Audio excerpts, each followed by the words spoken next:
పేరు కావ్య. నేను 6వ తరగతిలో చదువుతున్నాము. ఈరోజు నేను తృప్తి పాఠంలోని బావగాడి పాత్రను పోషిస్తున్నాను.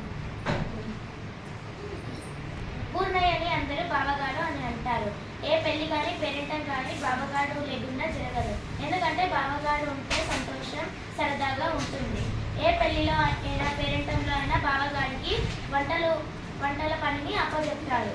ఈరోజు వాళ్ళ ప్రజలంతా వన సందర్భానికి వెళ్తున్నారు. అక్కడ ఏం జరుగుతుందో చూద్దాం. ఓ, అప్పుడే గాడిపోయి తవ్వేశారా? సరే సరే, అందరూ వినండి.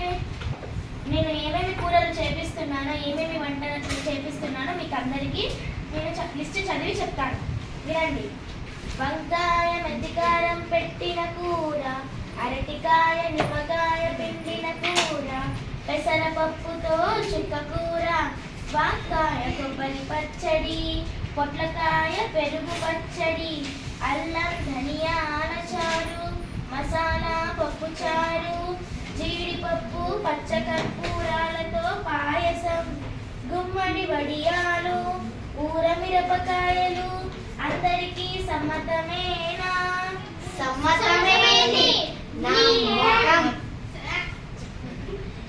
ఇంత మంచి వంటలు చేసావు, ఎవరైనా కాదంటారా? సరే సరే. అర్ధగంట తరువాత. ఓ, వంకాయలు తరుగుతున్నావా? ఒక్క నిమిషం, ఇప్పుడే వెళ్ళి నేను అందరికీ చూపించుకొని వస్తా. అందరూ చూడండి, లేత వంకాయలు మెంతికారం పెట్టి కూర చేపిస్తున్నాను. నాకు ఒక ఆలోచన వచ్చింది. వంకాయ చేస్తే బాగుంటుందా, లేకపోతే వంకాయలు మెంతికారం పెట్టి చేస్తే బాగుంటుందా, లేకపోతే కోస్తే బాగుంటుందా? నీకేమైనా ఐడియా? నాకేమో కోస్తే బాగుంటుంది. మళ్ళీ నీకు కోస్తేనే బాగుంటుంది. అవునా?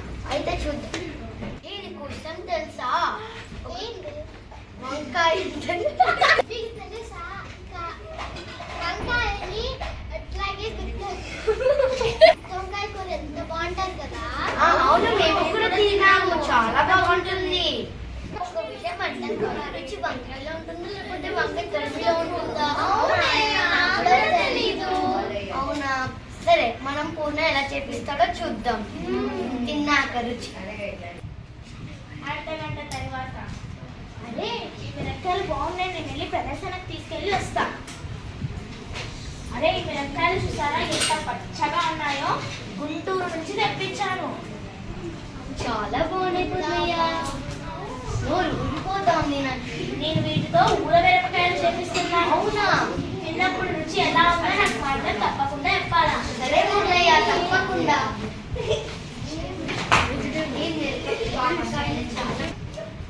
మీరేంటి అంత చిన్నగా తరుగుతున్నారు? త్వరగా తరగండి. ఏంటి మీరంత చిన్నగా తరుగుతున్నారు? త్వరగా తరగండి. మీరంత చిన్నగా తిప్పుతున్నారు, త్వరగా తిప్పండి. పాయసంలో జీడిపప్పు కొంచెం ఎక్కువగా వేయి. పులిహోర తిరగమూత పెట్టు. ఆ వాసన చూసారా?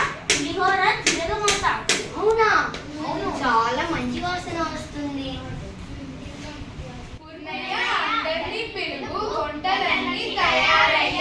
అలాగే, భోజనాలన్నీ తయారయ్యాయి, వచ్చి కూర్చోండి. సరే.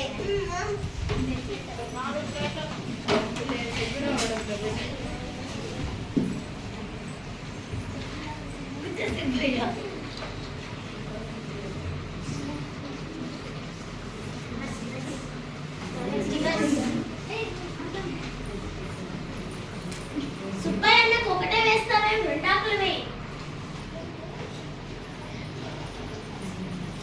ఇదిగోండి, ఏది మిగల్చుకోకుండా అన్నిటి కడుపు నిండా తినండి.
వదిలేసేయండి.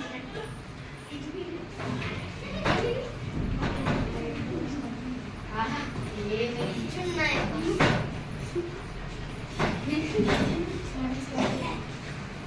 తినండి తినండి, బాగా తినండి. నీళ్లు తక్కువగా తాగు, ఎందుకంటే ఇంకా పెరగన్నం కూడా ఉంది. అప్పుడే అంత త్వరగా తినేయకు.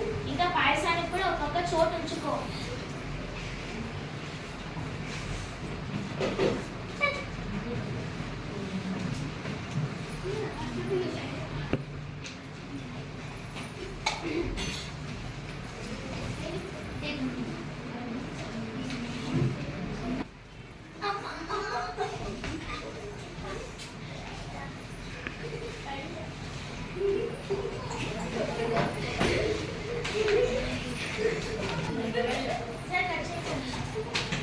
వంట వాళ్ళందరూ భోజనానికి కూర్చోండి.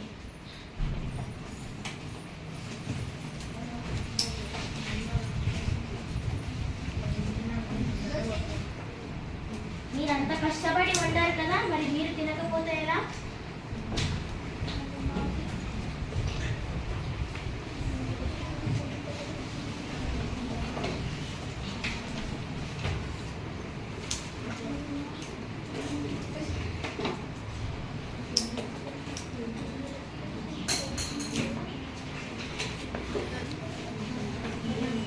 కడుపు నిండా భోంచేసి వెళ్ళండి. నెయ్యి వేసుకోండి.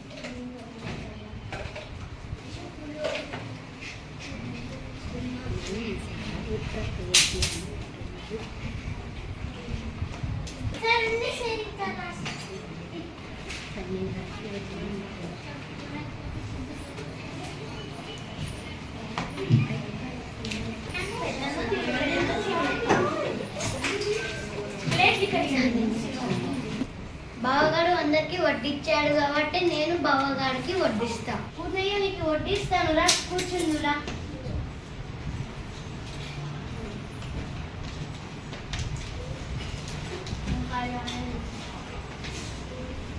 అయ్యో పూర్ణయ్య, నీకు పిలకడానికి పులిహోర, కాస్తంత పప్పు, కాస్తంత పచ్చడి మిగిలాయే. నాకు అవే చాలు. మీరంతా సంతోషంగా సంతృప్తిగా తిన్నారు కదా, నాకు అదే చాలు. ఇప్పుడు ఏమిటో అవే వడ్డిస్తాను. సరే.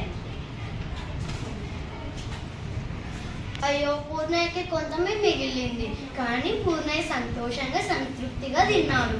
పూర్ణయ్య చాలా మంచివాడు కదా. వాడైతే కామెంట్ చేయండి. తృప్తి అనేది ఎక్కువగా తిన్నా రాదు, కొంచెం తిన్నా కూడా మనస్ఫూర్తిగా సంతృప్తిగా తింటే వస్తుంది. 2, 3 స్టార్.